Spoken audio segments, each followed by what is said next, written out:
Welcome to Good Morning Hospitality, your one-stop shop for the latest news, noteworthy trends, and thought-provoking discussions across the industry. From hotels to short-term rentals to all things travel and hospitality, you'll find each episode equips you with the information that you need to start your week. Join us on Good Morning Hospitality every Wednesday, wherever you get your podcasts.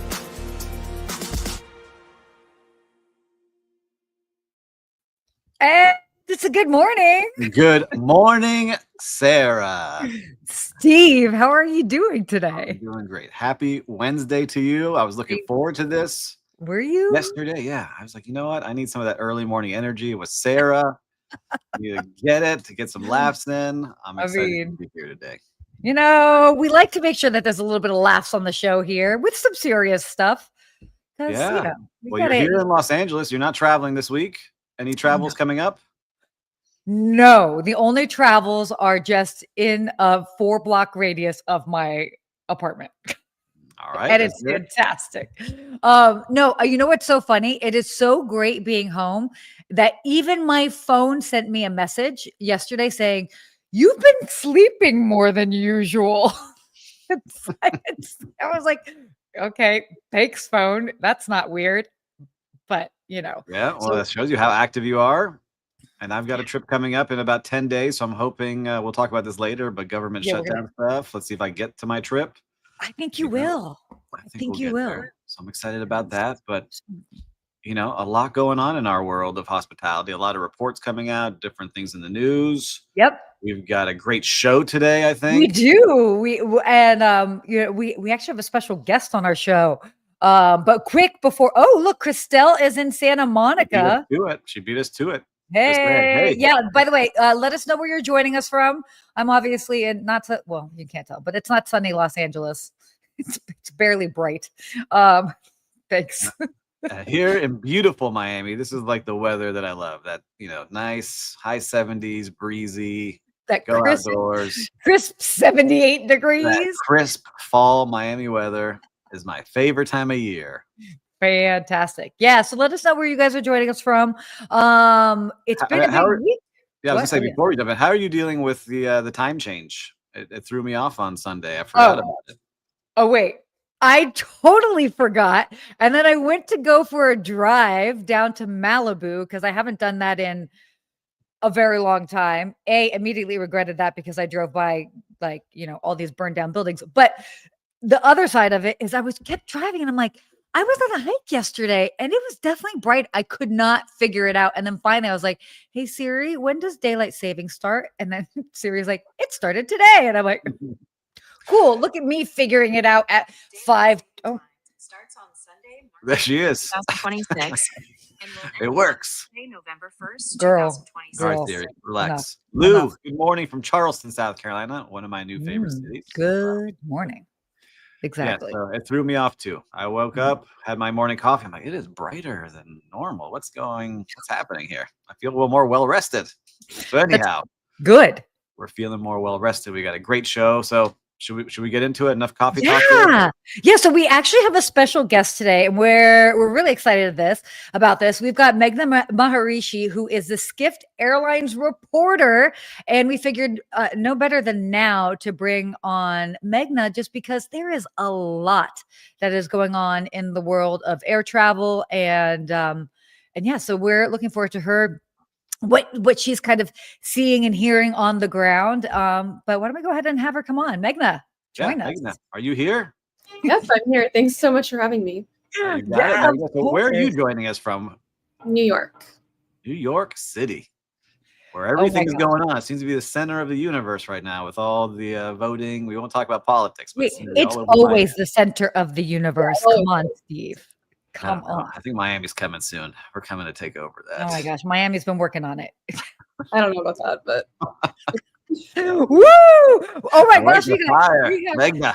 New York, LA, and Miami. Come on, Steve.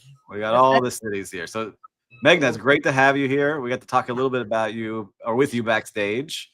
But we're excited to have you on here. I think, why don't you tell people again a little bit about your background and then what you see going on in the world out there? Yeah.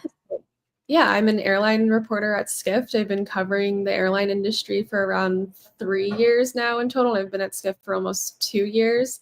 And, with airlines, it's never a dull moment. There's always something going on. So, we can talk about the government shutdown. We can talk Oh, about really anything. I feel like it's always a busy time of the year when it comes to airlines.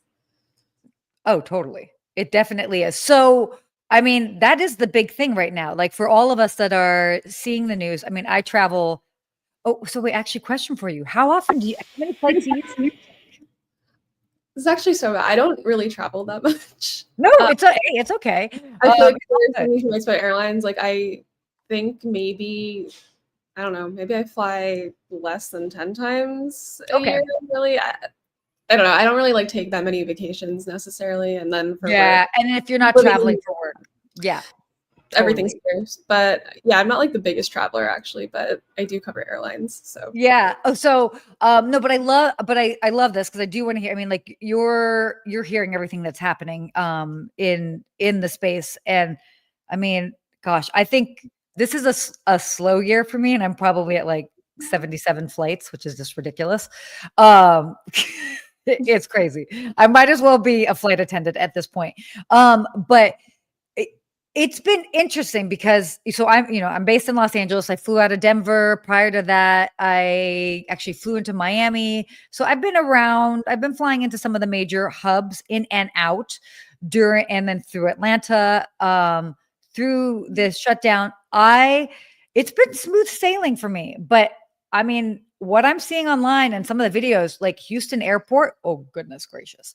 Like it's wild out there. So why don't we just talk about like where we're at in the government shutdown? What day is this? Is this day like 38? What day is it in the shutdown? I believe it's day 35. So now Okay. it's tied as like the longest shutdown with 2019 right now. Wow. Tomorrow will officially be the longest shutdown in US history, given there's no indication that the government will reopen anytime soon.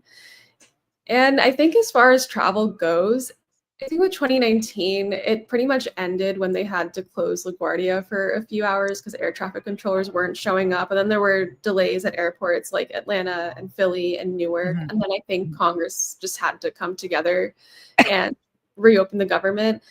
This time around feels very different because we have been seeing staffing shortages at various airports, like at different days throughout the shutdown, but I Mhm. don't think it really has compelled Congress yet to come to some sort of solution.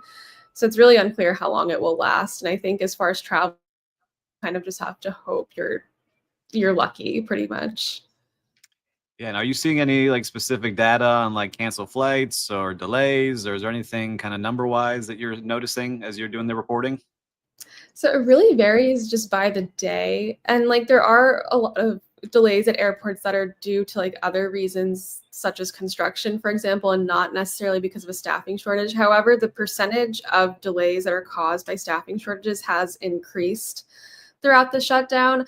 I think there have been some days where 40% of the delays out of airports across the country are a result of staffing shortages, which is very high. And like, I think the average is normally around 5% of those delays are a result of staffing shortages. So it definitely has been magnified during the shutdown. But I mean, again, like it just really changes by the day. Like, I think if you ask an average traveler at the airport or somebody who has traveled a lot throughout the shutdown, they would probably tell you their experience at the airport has mostly been normal and they haven't really been stuck in anything, unless maybe there was also really bad weather or something like we saw in New York Mhm. Yeah. last. There was the rain and everything. Yeah. So actually, so interesting. So my cousin was flying from Salt Lake through Atlanta to New York because she was going to come there to go and support her friends running in the marathon. And she got to Atlanta and then couldn't get to New York. And by the time they like delayed her flight and like finally put her on another flight, she was like, "This is ridiculous. I'll be in New York for 12 hours. Not worth it." So she basically spent the night in Atlanta and turned around and went right back home. But I mean, we also saw in Houston, I mean, those were some crazy lines and I don't Like know, it's 4 hour interesting. lines I was showing, yeah. Yeah, right? That was insane. So I don't know if I went to the airport and I saw that, I would turn around and go back home and be like, I got to figure this out if I could. I don't I know have a if I question then for Meghna on this. So, what are the airlines saying about this? Have you heard any of the airlines coming out, or any of the CEOs of the company saying anything yet? Or are they just waiting on the government to fix things? How are they dealing with this? So the major airlines at this point, they're pretty much advocating for what the Republican side wants with this shutdown, which is for Democrats to pass that clean spending bill, which will just reopen the government short term. They'll probably have to come back to it in a few months and negotiate something new. But that's pretty much what the industry right now overall is supporting. Last week, the CEOs of United Airlines and American Airlines attended an event at the White House where they met with the vice president to discuss the impact of the shutdown on aviation. And then publicly, when they were facing press, they all pretty much said that they wanted Congress to pass that short-term spending bill now because they were afraid that the longer air traffic controllers go unpaid, the worse staffing shortages will get. Air traffic controllers have already missed one paycheck, which was on October 28th, and they received a partial paycheck on October 14th. But there is like a worry that now if they miss like a second paycheck, who's going to show up to work? And then also, if this goes on until Thanksgiving travel, which I think now is becoming more of a real possibility, and it is something that has been discussed with Republican leadership in Congress and everything too. Now there's like a real worry as to like how that could snarl what would be a pretty busy holiday travel period, and what has, been becoming a very busy holiday travel period over the last few years. And you mentioned holidays, and Sarah, I'll let you come in after, because I was thinking about it as I was driving by the airport the other day. You have UPS and FedEx and Amazon and all those kind of flights as well going in and out. Have you heard anything on how like that may affect like packages and gifts? Black Friday coming up. Anything in that world that you're seeing? So far, I haven't heard anything about the shutdown necessarily being like a major issue when it comes to like cargo necessarily. Although obviously the UPS, they did announce that they are doing a ton of layoffs right now, but they are also expecting a pretty busy holiday season. So I don't know. I haven't heard too much on that end, but I will say, at least on the passenger side, I mean, for the most part, it's been okay to travel. Like, it's still relatively safe and everything too. Like, that hasn't changed since the government shut down. The problem is you just don't know when you're going to enter the airport, and then it just so happens maybe none of the air traffic controllers show up, and then your flight is delayed for hours until somebody does show up, because that is what happened in Orlando last week, for example. I think there were no air traffic controllers on their shift I think on a Thursday night, and it caused like kind of like a cascade effect of like delays that just sort of spilled everywhere. Yeah, I mean, we're seeing from our live reporter Christelle on the ground. She's saying that my direct flight from Fort Lauderdale to LA was canceled and rescheduled with a stop in Atlanta, leaving an hour and a half earlier with an hour layover and arriving an hour later. Major inconvenience. And then there's LA's Terminal 4 and 5 remodel with exploding emoji. Yes. Yeah, I mean, look, you can see you book a direct flight, and then all of a sudden you have to stop somewhere, and it's starting to get more and more. And if we're seeing it with Christelle, we'll see what happens with my flight in a couple of days. There's a lot going on out there. So what do you think, Meghna? What do we leave our viewers with here and listeners? Where do you think this will be going, just from all the tea leaves that you've been seeing and all the reporting you've done over the last couple of years? Right now, I think this shutdown has just generally been so unique compared to other shutdowns, where even this time around, it doesn't necessarily even seem as if air traffic controllers are, able to bring like an end to it. So right now, it just seems as if you can expect more of the same, and you kind of just have to like hope you're lucky that when you go to the airport, there aren't like a ton of delays, or that the TSA wait time is fine. Like, I think for the most part throughout the shutdown, the TSA wait times haven't really ballooned, although we did see it go up to like 4 hours, I think, out of Houston a few days ago. So like there are those off chances that can happen. It might get worse though during the holidays, with everybody traveling to go back home to see family for Thanksgiving, and then also if at that point like air traffic controllers would have missed 2 paychecks, on track to miss a 3rd paycheck. I mean, like that could really be a bad scenario. But I guess also it's really just like a wait and watch type of game, and if Congress will come to some sort of deal on this, or some sort of way to at least just pay the air traffic controllers so this isn't a concern during the shutdown. It just feels so negligent, like, because like, I mean, there's a part of it that's like, there's so much I mean, it's public safety. I don't know. I get so many mixed, or not mixed. I get strong feelings about it, but it's wild. I mean, I'm curious to see like what's going to be the tipping point, um, if Yeah. at all. It will be. I think what Meghna's been saying, it's going to get louder and louder. What Christelle is saying, that will multiply by millions of people traveling. Holidays, if you mess with people's families and holidays and memories that they're going to make because they couldn't get somewhere for a wedding. Like I have a wedding during that weekend I have to fly to. Like these are things that will really make people get really loud and say, hey, get this together or you're out. And voting, is the way to do it. So it will be interesting to see how this continues to go. But on a more serious note here, Meghna, you get to cover all the airlines. Yes. Are there anything that excites you out there that you're seeing that you love about these airlines, or something that really you're like, wow, this is very cool, or stands out to you because you get to study this every day? Yeah. Great question. I mean, I don't know. There's like so many different things. I guess like one of like the big themes that we've been seeing for maybe the past 2-3-ish years at this point has been like premium is everything. And it's really interesting to see even like US airlines, which I don't think have had historically that perception of necessarily being the most premium, especially if you're comparing them to something like an Emirates or whatever. Sure. Nowhere near that. But it's interesting to see like how they're now really kind of pushing in on premium. And like we saw like the Delta One lounge open in JFK like a year ago, and I think that, at least to me, because I got a tour of it when it opened, that was very impressive for like a US airline to have a lounge like that, offering like a restaurant and having all these amenities where you can get your suit like dry cleaned before your flight, or like you get to take like a special elevator to your gate. Like we haven't like seen like that level of premium, I think, in a long time. And like now it's just interesting to see that resurgence. I think even United, they're rolling out basically a cabin that is like first class, but they're not calling it first class. It's just like an elevated version of their Polaris suite too. But I'm always like curious as to like how long like this premium boom is necessarily going to last, because it is also kind of dependent on a good economy, or like whatever sector of consumers that they're having. It's dependent on them wanting to spend that money. So I guess it's just interesting to see also how long that lasts when you look at everything else going on in the world and in the news.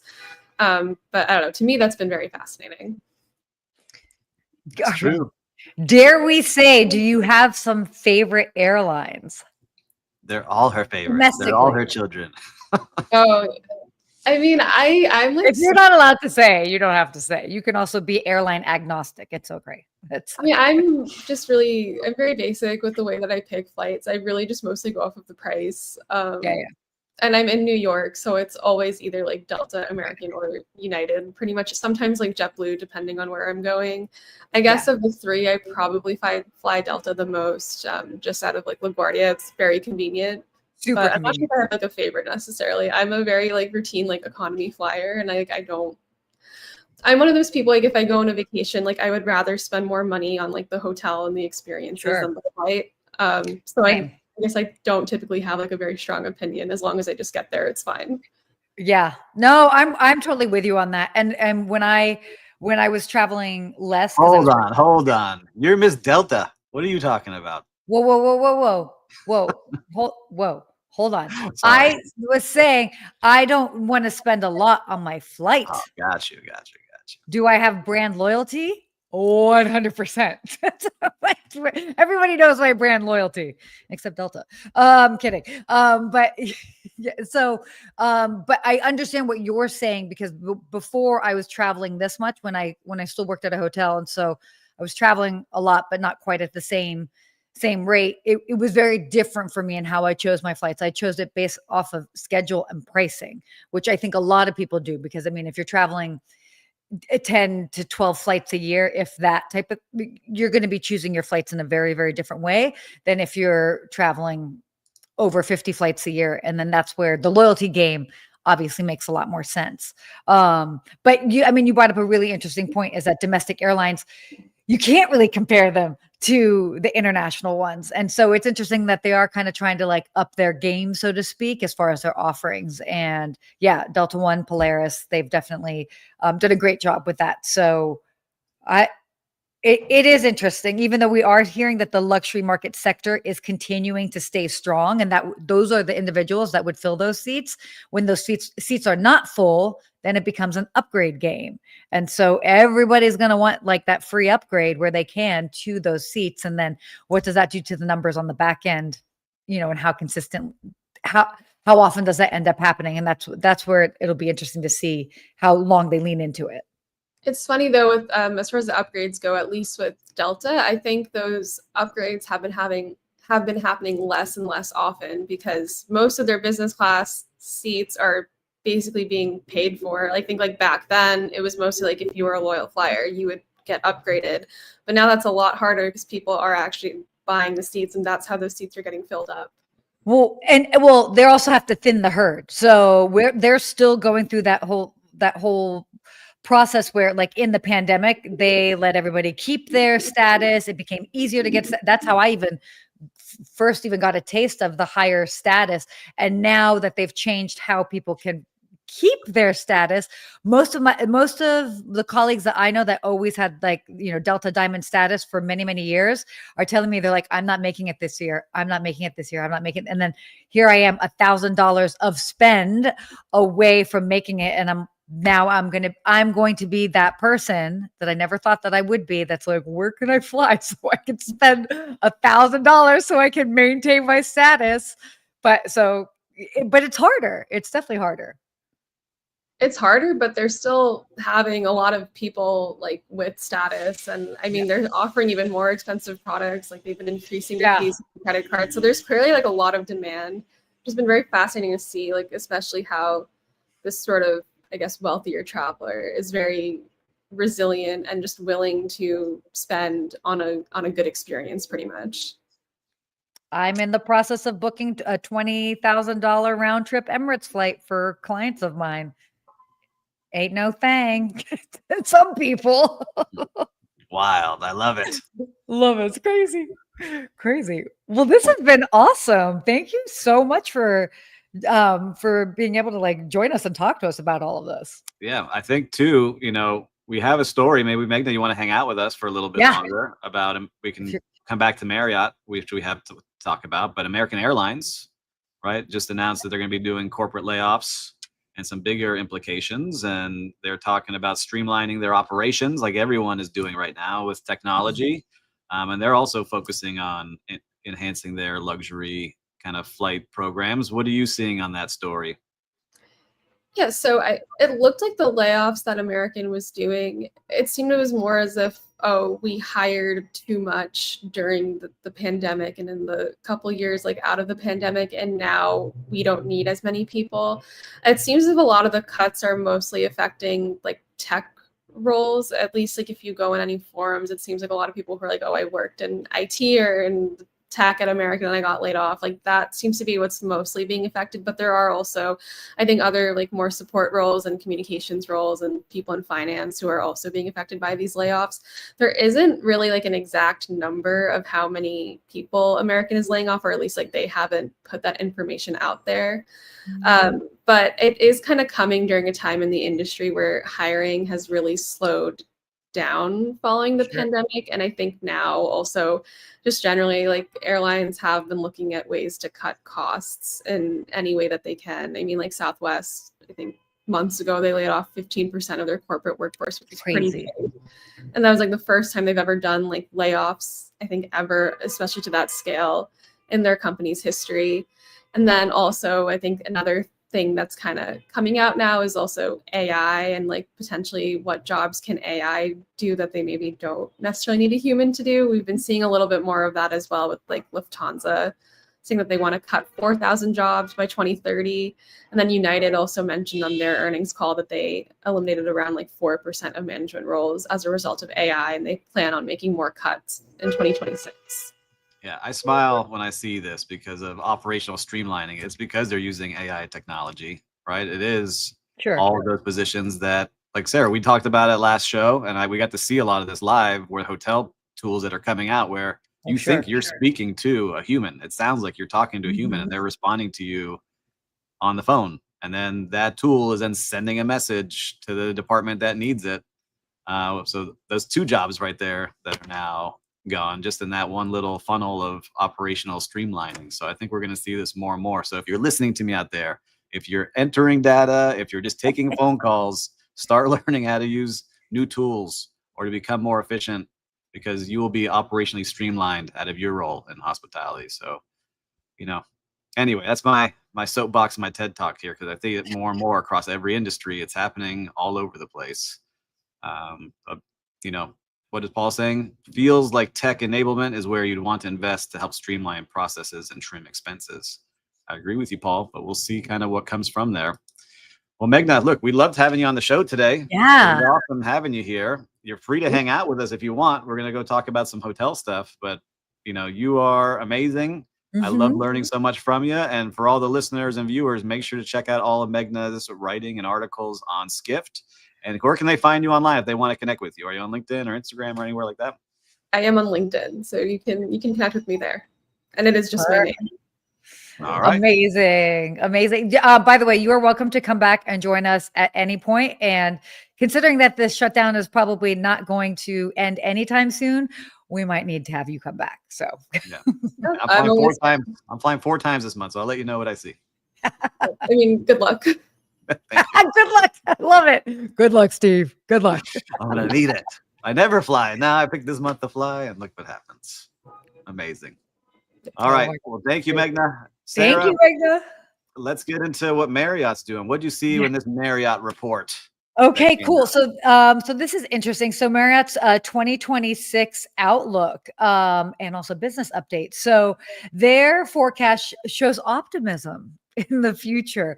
And it's kind of fueled by obviously the FIFA World Cup. That's going to be happening in several big cities across the country, including Los Angeles, and then also a new co-branded credit card partnerships. So there, as we talked about it with hotels. Obviously, this is huge with airlines. Just continuing to they're seeing this continued strength in the luxury and premium segment. So it's Luxury interesting. keeps going. There was 2 things that really stood out for me here. Sure. And when the CEO was talking. First, the credit card. Did you see how much money they make from having? Oh, no. Wait, repeat what that is. All right. So Marriott has a program where they have their loyalty points and they have credit cards, right? And so those credit cards are run by Chase and also by American Express. And Marriott gets paid for their brand to be on those cards. Nothing else.